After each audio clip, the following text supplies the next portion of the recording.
Lorwun, sedulur, sugeng pepanggihan malih kalian kula Tubagus Purnama. Salam sejahtera buat kita semua dan semoga semua makhluk berbahagia.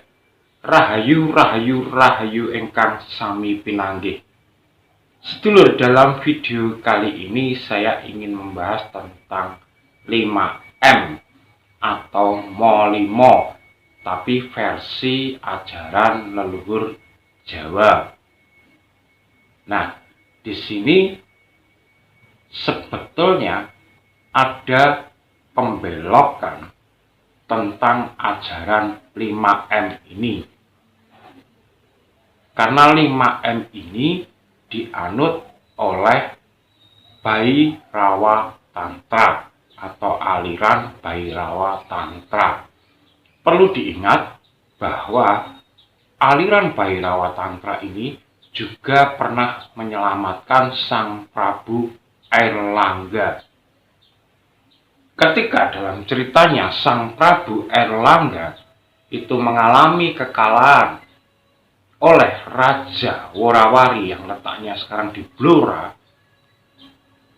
itu lalu meminta bantuan kepada seorang tokoh yang beraliran Bhairawa Tantra atau memuja Siwa Durga. Dari situlah Prabu Airlangga mendapatkan kemenangan kembali. Nah, ini juga ada hubungannya karena dalam perjanjiannya ketika membantu dan sudah menang, maka Prabu Airlangga harus mempersilahkan aliran Bhairawa Tantra ini berkembang di kerajaannya. Bahkan yang membantu ini diangkat menjadi seorang penasehat raja. Nah, nanti juga ada hubungannya dengan calon arang atau Nyai Nating Girah yang beraliran Bhairawa Tantra. Kenapa bisa berkembang di era kerajaan Airlangga? Karena penyebabnya adalah perjanjian ini. Dan Bhairawa Tantra ini berkembang di seluruh wilayah kerajaan Airlangga. Nah, dalam ilmu Bhairawa Tantra ini dikenal adalah Panca Makara Puja. Jadi apa Panca Makara Puja itu? Monggo kita simak videonya.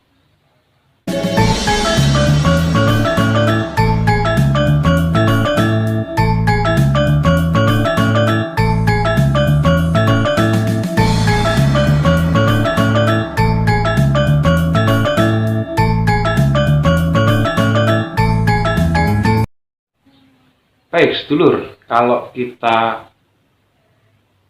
membaca dari bahasanya, Panca Makara Puja itu adalah berasal dari Sanskerta dengan penulisan Dewanagari. Nah, ini tentunya terkait dengan tantrisme atau tantram atau ilmu Hindu Buddha. Jadi sinkretisme antara ilmu Hindu dan Buddha ini berkembangnya di abad awal Masehi. Nah, tantrisme atau tantram ini berkembang dengan dua versi, yaitu sayap kanan dan sayap kiri. Kalau sayap kiri itu disebut Bhairawa Tantra. Semuanya dilakukan dengan melepaskan atau membebaskan keinginan-keinginan atau memuaskan segala keinginannya sehingga kembali kepada kelahiran baru, kembali kepada alam semesta, kembali kepada penciptaan baru. Ini karena mereka semua menganut ajaran Siwa. Siwa itu selalu mengadakan pemurnian. Dan mereka ini menyembah Siwa Durga. Nah, sekarang banyak disalahartikan.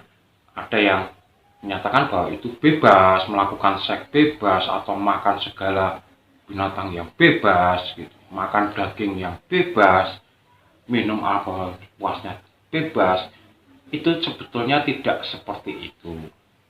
Cuma sekarang disalahartikan seperti itu karena ini bukan bermaksud menyinggung.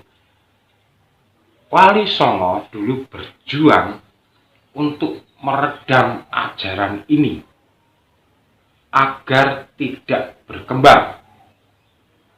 Makanya Wali Songo mengajukan juga Molimo. Jadi segalanya dianggap tabu yang Molimo ini. Padahal dalam Bhairawa Tantra, seseorang itu harus dipuaskan dulu, nafsu itu dipuaskan dulu agar mencapai titik jenuh. Kalau orang sudah mencapai titik jenuh, maka orang tidak akan mengejar nafsu. Sedangkan menurut ajaran Wali Songo bahwa mengumbar nafsu itu adalah dosa besar dan itu melanggar aturan-aturan, melanggar hukum Islam, maka dianggap tabu. Dan setelah ketika sekarang ajaran Bhairawa Tantra ini dianggap tabu, yang terjadi apa? Nafsu ini tidak bisa disalurkan dengan tepat. Bahkan terjadi pelecehan seksual, terjadi secara sembunyi-sembunyi, main judi online, game online, minum minuman alkohol, secara sembunyi-sembunyi. Karena ajaran Wali Songo sudah menganggap Panca Makara Puja ini adalah tabu. Nah, jadi yang kita bahas sekarang adalah apa saja Panca Makara Puja itu. Panca Makara Puja itu yang pertama adalah madya. Madya ini berhubungan dengan alkohol. Jadi ketika leluhur kita yang beraliran Bhairawa Tantra itu ingin melakukan pemujaan, maka harus disediakan alkohol. Jadi bisa minum sepuasnya.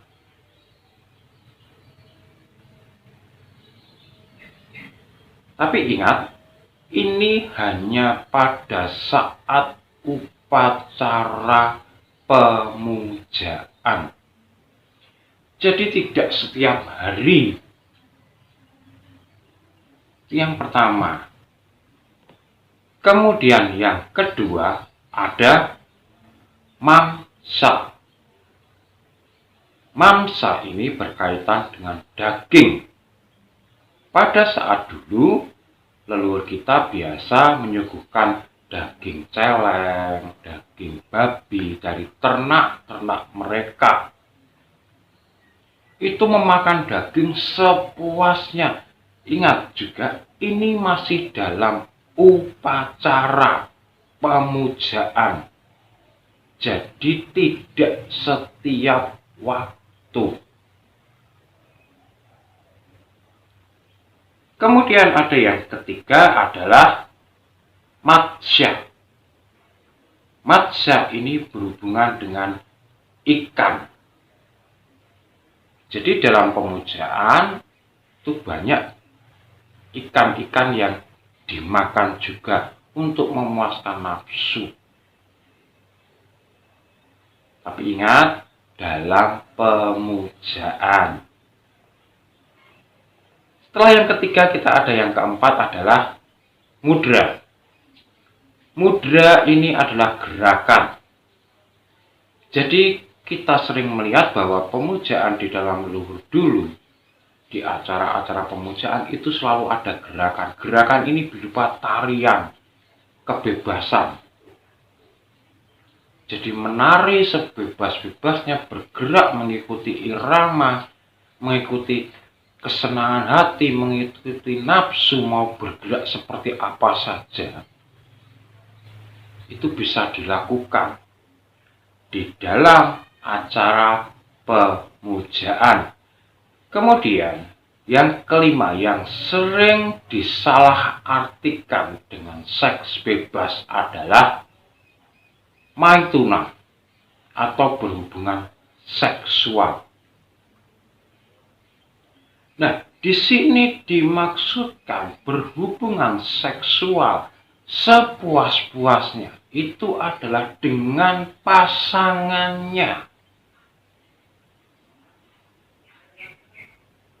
bukan dengan orang lain, bukan dengan sembarang orang. Dan ini dilakukan pada saat pemujaan bagi Dewa Siwa dan Betari Durga. Nah, inilah kebanyakan yang disalahartikan atau dibelokkan dengan seks bebas. Nah, inilah Molimo atau 5M leluhur kita dulu.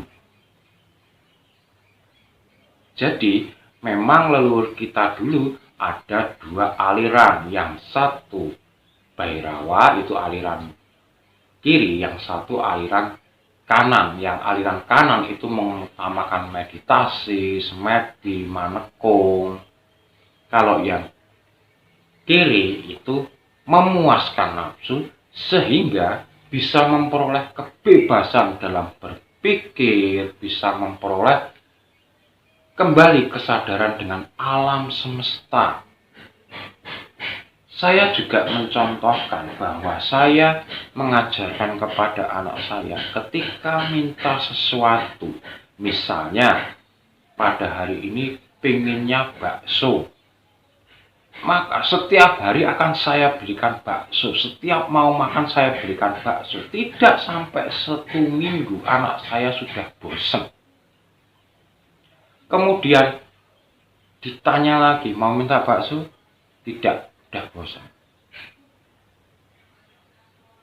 Berubah yang lainnya juga seperti itu. Dipuaskan nafsunya, dipuaskan keinginannya. Sehingga kalau sudah selesai, ya sudah. Mereka akan kembali lagi untuk mengalami kebebasan, untuk mengalami kecerdasan berpikir, untuk mengalami kesadaran dengan alam semesta. Sehingga tidak membabi buta, segala hewan dimakan, segala ikan dimakan, segala wanita digauli. Inilah tujuan Bhairawa Tantra atau Molimo leluhur Jawa. Jadi, menurut penjenengan bagaimana? Apakah benarkah tindakan leluhur kita ini atau salahkah? Atau mungkin memang benar bahwa Molimo ini harus dianggap tabu sehingga terjadi kejadian-kejadian yang seperti sekarang ini? Itu menurut penjenengan, monggo silahkan berkomentar di kolom komentar video ini. Terima kasih atas dukungannya selalu dengan Tubagus Purnama Channel, karena dukungan penjenengan sangat berarti bagi perkembangan channel ini. Dan saya, Tubagus Purnama, memohon maaf jika ada kata-kata yang salah atau kalimat yang salah. Karena kebenaran adalah persepsi penjenengan dan kesalahan adalah mutlak milik saya pribadi. Saya Tubagus Purnama mengucapkan rahayu, rahayu, rahayu. Matur nuwun.